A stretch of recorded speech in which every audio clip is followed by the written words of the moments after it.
Gondal take में आपका दोबारा से खुशामदीद।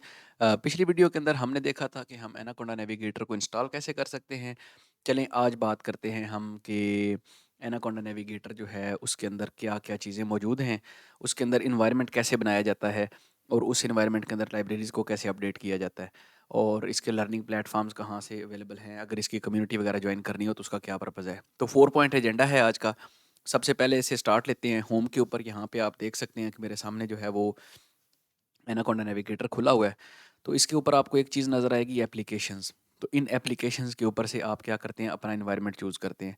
एनवायरनमेंट क्या होता है, कैसे बनाया जाता है, ये बस आपको मैं अभी थोड़ी देर में बता देता हूँ।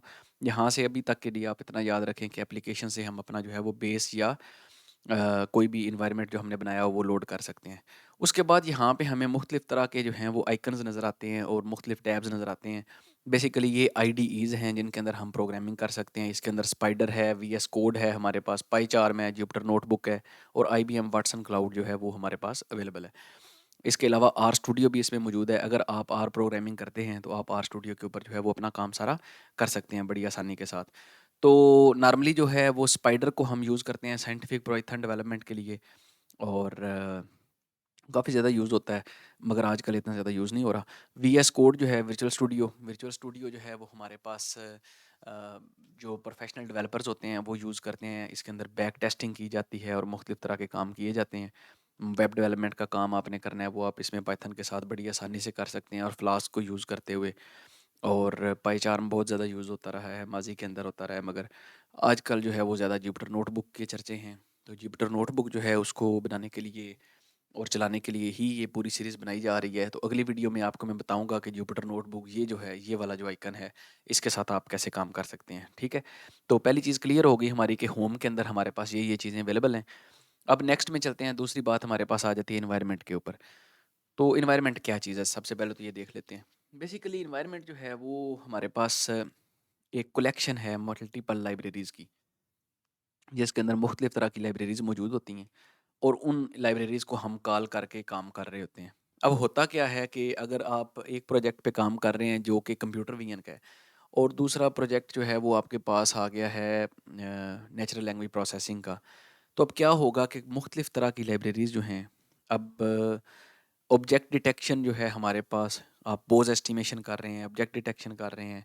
अब उसके लिए आपको हो सकता है कि मुख्तलिफ़ तरह का कोई ऐसा एल्गोरिदम चलाना पड़े, जिसमें TensorFlow updated variant support ही ना करे। तो आपको अपना टेंसर फ्लो डाउन करना पड़े, उसका उसे डिग्रेड करना पड़े, अपडेट ना करना पड़े, उसको थोड़ा लोअर वेरिएंट पे मूव करना पड़े। तो अब आप क्या होगा कि अब आप अगर उसको एक ही एनवायरनमेंट में रहते हुए उसको लो करेंगे तो आपके बाकी काम नहीं हो सकते। ठीक है? तो उस चीज़ से बचने के लिए हम क्या करते हैं कि हम एक नया एनवायरनमेंट बनाते होते हैं। उस एनवायरनमेंट को, उस प्रोजेक्ट का नाम दे लेते हैं अपनी सहूलत के लिए और उसके अंदर फिर जो मर्ज़ी दिल में आए वो चीज़ें इंस्टॉल करते जाते हैं। तो नया एनवायरनमेंट बनाने के लिए आपने करना ये है कि नेविगेटर को ओपन करना है, क्लिक करना है यहाँ पे नाम देना है आपने XYZ। जैसे वहाँ पे मैंने एआई स्टूडियो ही हम दोबारा दे लेते हैं। यहाँ से आपने पाइथन पे क्लिक करना है अगर आप पाइथन पे काम कर रहे हैं। तो यहाँ से आपने प्रोग्रामिंग का उसका वर्ज़न चूज़ कर लेना है। 3.9.12 जो है ये बाय डिफ़ॉल्ट चूज़ करेगा। तो जैसे ही ये चूज़ होगा तो आपने यहाँ पे क्रिएट पे क्लिक करना है और ये सिंपली क्लिक हो जाएगा और ये क्रिएट हो जाएगा। जैसे ही ये क्रिएट होगा आपको ये इस तरह से इधर शो हो रहा होगा। आप इसके ऊपर क्लिक करेंगे, जैसे ही आप इस पे क्लिक करेंगे तो आपका बाय डिफ़ॉल्ट ये वाला एनवायरनमेंट चूज़ हो जाएगा। अगर आप यहाँ से क्लिक करके नहीं करना चाहते तो आप होम में वापस जाएँगे। होम से जाकर यहाँ से आप एआई स्टूडियो पे क्लिक करेंगे तो आपका वो एनवायरनमेंट चूज़ हो जाएगा। उसके बाद जैसे ही आप यहाँ से कोई चीज़ लॉन्च करेंगे तो आपका वो उस लेट्स सपोज़ मैं यहाँ से बेस सेलेक्ट करता हूँ। तो ये मैंने बेस सेलेक्ट किया और उसके साथ जब मैं जुपिटर नोटबुक को ओपन करूँगा तो मेरा बाय डिफ़ॉल्ट ये वाला एनवायरनमेंट जो है वो ओपन होगा। तो एनवायरनमेंट के अंदर जो है हमारे पास मुख्तलिफ़ लाइब्रेरीज़ होती हैं। यहाँ से हम देख सकते हैं कि इंस्टॉल्ड लाइब्रेरीज़ कौन-सी हैं। मेरे एनवायरनमेंट के अंदर ये वाली लाइब्रेरीज़ जो हैं ये सारी जो हैं ये वाली इंस्टॉल्ड हैं। ये आप देख सकते हैं, ये काफ़ी ज़्यादा इसके अंदर मैंने इंस्टॉल कर रखी हैं क्योंकि काम काफ़ी ज़्यादा होता है। तो ये इंस्टॉल्ड हैं, अब इसमें कुछ नॉट इंस्टॉल्ड भी हैं, कुछ ऐसी भी होंगी जो मैंने इंस्टॉल नहीं की। तो उस तरह से हम फिर उसको भी बना सकते हैं। यहाँ से हम उसको सर्च कर सकते हैं। लेट्स सपोज़ ये मैं मैटप्लॉट लिख रहा हूँ, मैटलैब। अब ये मैटलैब की लाइब्रेरी मेरे पास इंस्टॉल्ड नहीं है। तो मगर जब मैं इंस्टॉल्ड वाले में जाता हूँ, तो यहाँ पे मैं अगर सीबॉर्न को सर्च करूँ तो ये आ जाएगी मेरे पास। ये सीबॉर्न जो है वो मेरे पास इंस्टॉल्ड है, उसका कंप्लीट पैकेज जो है वो मेरे पास इंस्टॉल्ड है। अब अगर मैं इसका वर्जन देखना चाहता हूँ तो मैं क्या करूँगा, इसके ऊपर क्लिक करूँगा। मेरे पास वर्जन सी पॉइंट का इसका 0.112 है। तो अब अगर मैं अपडेट करना चाहता हूँ तो यहाँ से मैं देखूँगा अपडेटेबल लाइब्रेरीज़ कौन-कौन सी हैं। तो जैसे ही मैं अपडेटेबल पे क्लिक करूँगा तो मेरे पास जो है वो काफ़ी ज़्यादा लाइब्रेरी शो हो जाएँगी।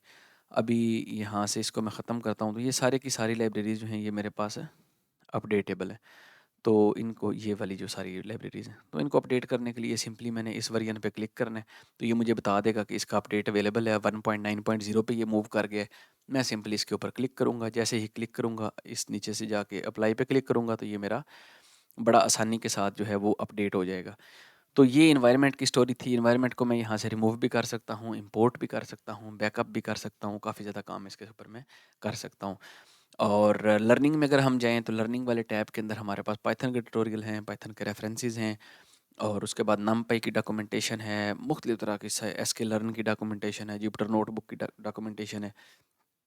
तो ये सारी की सारी हमें यहाँ से बआसानी मिल सकती हैं और हम इनके ऊपर अपना काम कर सकते हैं। कम्युनिटी के अंदर हमारे पास मुख्तलिफ तरह के फ़ोरम्स अवेलेबल हैं और इन फ़ोरम्स के अंदर जो है वो हम अगर जाएँ तो हम जाकर अपने सवाल पूछ सकते हैं और जो सीनियर डेवलपर्स हैं उनके साथ मिल सकते हैं, उनके साथ बात कर सकते हैं, उनके साथ कनेक्ट कर सकते हैं।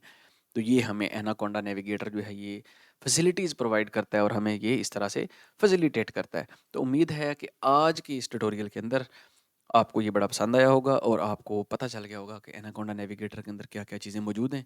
तो अगर मैं इसको सम अप करूँ तो 4 चीज़ें होती हैं उसके अंदर, एक होम होता है, एनवायरनमेंट होता है, लर्निंग वाला टैब है और कम्युनिटी वाला टैब है। ठीक है? हमारा काम जो है वो होम और एनवायरनमेंट के अंदर है। होम के अंदर भी हमारा काम जुपिटर नोटबुक के ऊपर है। अगली मेरी सारी की सारी वीडियोज़ जो हैं वो जुपिटर नोटबुक के ऊपर होंगी कि हमने इसको ओपन कैसे करना है और हमने इसके ऊपर काम कैसे करना है।